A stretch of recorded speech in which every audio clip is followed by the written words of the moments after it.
On their way to a party, elderly couple Larry and Joan keep arguing about every topic that comes to their minds. They're so distracted that they almost crash into another car. When they make it to their son's house, Larry covers the bandage on Joan's arm with her sleeve and reminds her that she needs to tell the family about her cancer. Joan asks for one more day since she doesn't want to ruin their grandchild's gender reveal party. The family receives the couple with a warm welcome and teases them for their 65 years of marriage. They also tell Joan that they've found a box of her old pictures in the basement. One of the photos is of Joan's wedding to her first husband Luke, who died during the war. Meanwhile, Larry is having some pretzels when suddenly he starts choking. He struggles to breathe as he collapses on the floor.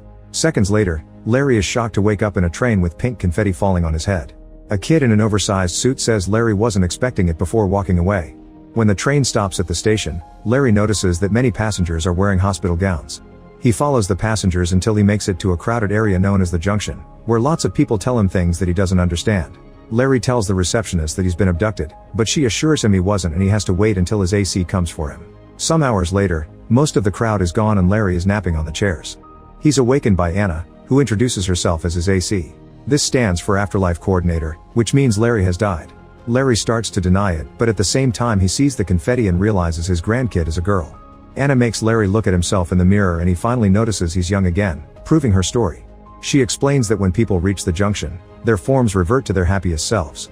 As Anna guides him through the building, Larry keeps insisting that he must go back to his wife, so Anna slaps him to make him stop whining. She also clarifies that this isn't paradise, it's a brief transition between life and eternity. At that moment they hear an alarm and Larry sees a man being tackled by security. Anna warns him to never cross any red doors. Afterward, Anna takes Larry to his temporary room and leaves him brochures promoting eternities as presented by different religions.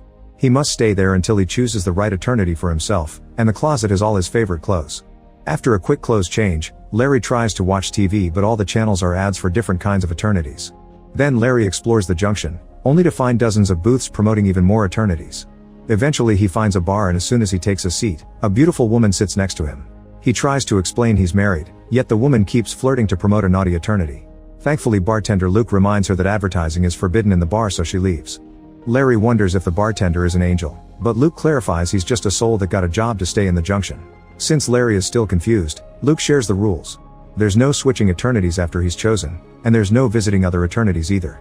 If he breaks a rule, overstays his welcome, or tries to switch eternities, they'll put him in the void. It's a place with nothing but blackness for all eternity.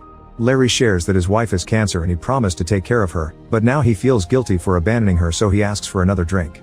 The next morning Anna wakes Larry up by getting on his bed. While complaining about his hangover, he asks why there are souls with jobs in the junction. Anna explains that some people haven't accepted death, while others are waiting for their loved ones. The worst ones are the ones that can't choose. Larry wants to know if Joan will die soon, but they can't obtain that information. Since he decides to wait for her, Anna tells him he can get a job as a janitor after the provided 7 days, but he'll also have to move to the basement. Some days pass and there's no sign of Joan. Anna tells Larry that this could take several months, so Larry decides he'll prepare an eternity so Joan will feel at home when she arrives. That night he writes a letter to his wife explaining everything. At the same time, the cancer finally kills Joan and she wakes up on the train. The next morning, Anna is taking Larry to his eternity. He asks her to give his letter to Joan, but she explains it's against the rules and hugs him goodbye. Larry starts making his way to the station while Joan leaves the train. On the escalator, Larry is shocked to see his wife, but she doesn't notice him. A desperate Larry quickly changes lanes and rushes back to the junction, where Joan is seeing her young face in a mirror. The couple reunites with a warm hug. Joan already figured out that she's dead and scolds Larry for dying in such a stupid way. The moment is interrupted by Ryan, Joan's afterlife coordinator. He drags her away from Larry and brings her to her first husband Luke, who has been waiting for her for 67 years. They share a very sweet and emotional reunion, however Larry interrupts them because he was to take Joan away to his eternity. Joan starts having a panic attack when she realizes she must choose a husband to spend eternity with, so Ryan takes her to her room. After Joan changes into a nice dress, Ryan tries to guide her through her options. At that moment Luke comes to see her and a scared Joan slams the door in his face. Ryan thinks Luke is the better option because he was loyal for over 50 years, so he leaves them alone. Meanwhile Larry is ranting to Anna, who reveals she used to have a relationship with Ryan. She thinks Luke is extremely handsome, so Larry points out that he's the one who gave Joan 65 years of marriage and children. Anna calls it emotional blackmail. Back to Joan, she and Luke go on a walk around the junction and behave rather awkwardly. Suddenly 2 guards run nearby to catch a guy who tries to escape his eternity. One of the guards stops to say hi to Luke and immediately recognizes Joan. It seems Luke has been talking about her a lot. After they're gone, Luke explains the rules and tells Joan that he loves her. He says he thought about her every single day and shares lots of sweet words before trying to kiss her, but Joan pulls away because she feels sick. She tells Luke that she needs time to think and runs away. Minutes later, Larry bursts into Joan's room and brings her lots of options for their eternity. Joan freaks out and yells at him, reminding him that she needs time. She also reveals that after Larry's death, her best friend died too, which makes Larry happy because he hated her. He remembers that squatting always helped her calm down and convinces her to do it. As an old lady, Joan couldn't squat anymore, so it makes her happy to be able to do it again. Then Larry eats some pretzels and almost chokes again, which makes Joan freak out. She explains she needs to clear her head, so Larry apologizes for being insensitive and says they can talk in the morning. When he tries to get comfortable in her bed, Joan kicks him out. Larry tries to return to his room, however his 7 days are over, so he has to move to the basement. On the way, Larry sees a sign promoting a show by dead artist Dean Martin. Joan loves that singer, so Larry asks Anna to arrange a show. He's also disappointed to discover his new room is tiny. The next morning, Larry takes Joan to the waiting area, where Anna has brought Dean Martin to sing while she plays the piano. However, the guy starts acting strange and trips on the stairs, making them realize that this is an impersonator. Larry goes to Anna to complain and the guy uses the chance to hit on Joan. Luke quickly comes to drag him back and punch him. Then with the help of Ryan, Luke tries to give Joan flowers, but Larry immediately interrupts him to complain more.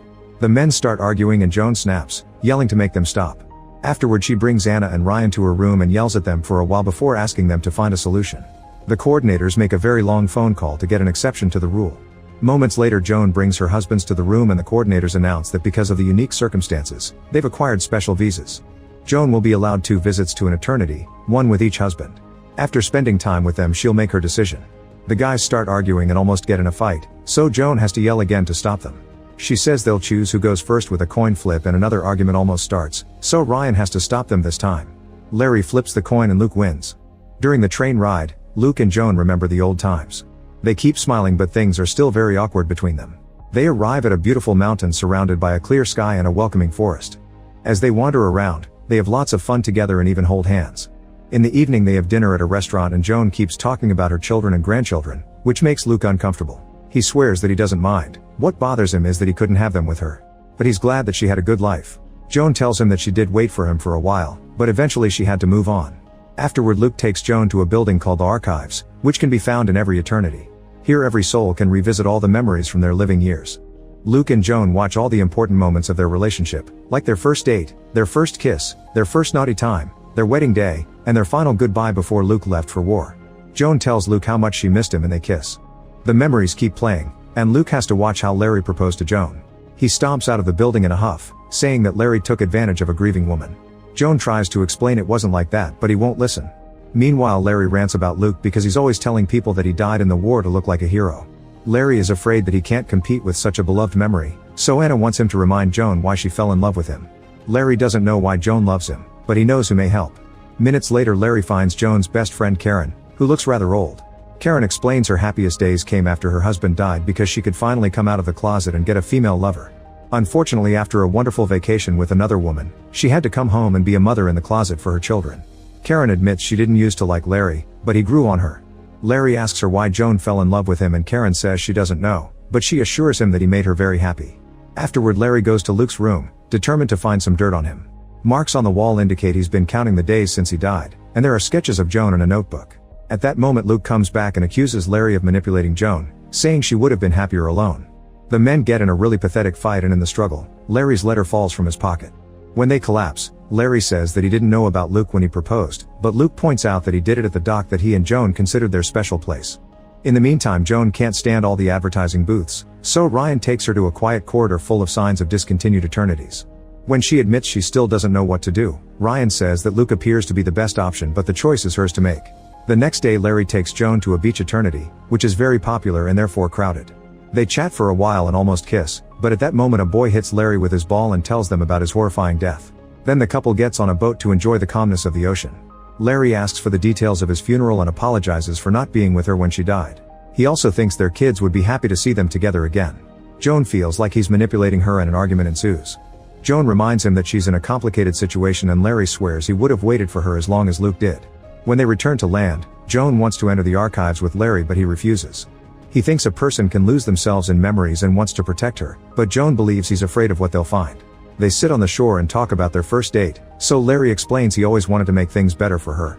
In the junction, Luke finds Larry's letter and reads it. Meanwhile, Joan and Larry return from their date and share a kiss. Larry says he doesn't care where they go as long as they are together.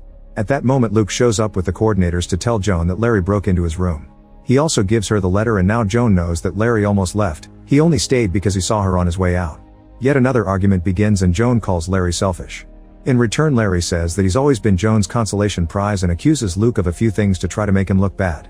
Luke screams in frustration and admits he's had a few lovers over the last 67 years, but at least he waited for her. The men want her to make a decision now, but Joan needs more time, so the coordinators take them away. Moments later, Karen visits Joan with a drink, and Joan finally breaks down. Karen comforts her and takes her out to various fun booths to distract her.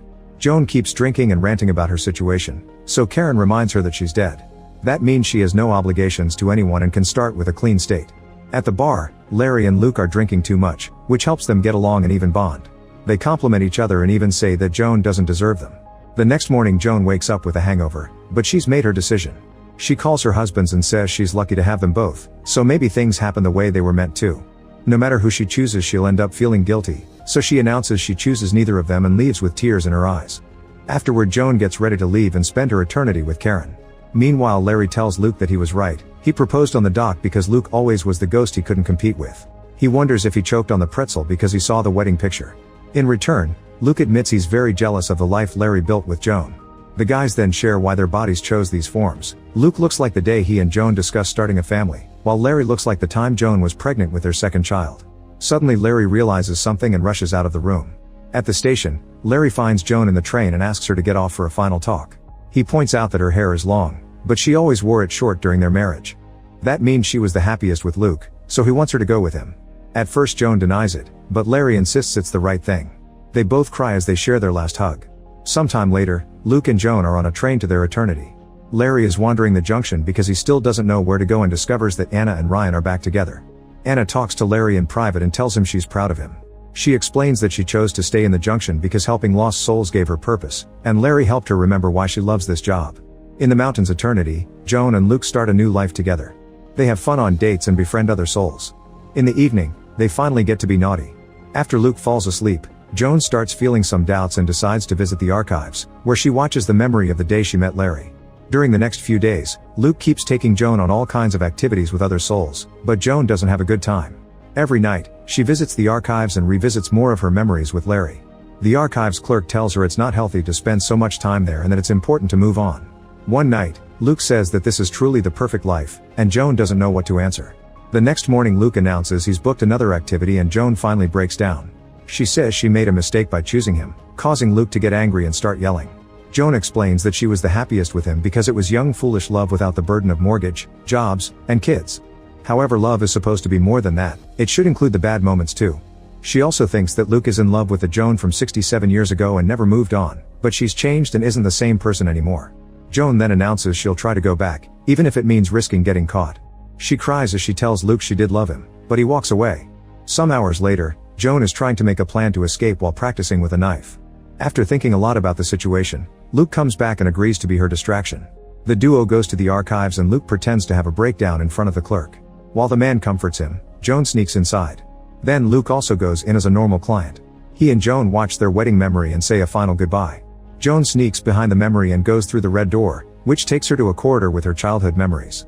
At that moment, she hears the alarm and the guards coming, so she runs until she finds a door in the memory of two soldiers informing her of Luke's death. A washing machine door drops her into a memory of her arguing with Larry. The guards are still coming, so Joan blocks the door with a chair and rushes upstairs, where she finds her old self. Old Joan says Larry's name before young Joan tries to hide under the bed. The guards are behind her, but she keeps on crawling until she appears on the train tracks. By walking down the tunnel, Joan manages to return to the junction. She tries to ask the receptionist about Larry, but at that moment she receives a wanted sign and Joan has to run again. In the booth area, she bumps into Ryan and Anna, who make her hide and tell the guards she went in the opposite direction. Then she asks them what eternity Larry went to, however the coordinators shock her with the answer. In the bar, Joan finds Larry working as a bartender. They share a drink and Joan asks Larry to come with her, but she warns him it may be dangerous because she's a fugitive. Larry agrees to do it anyway.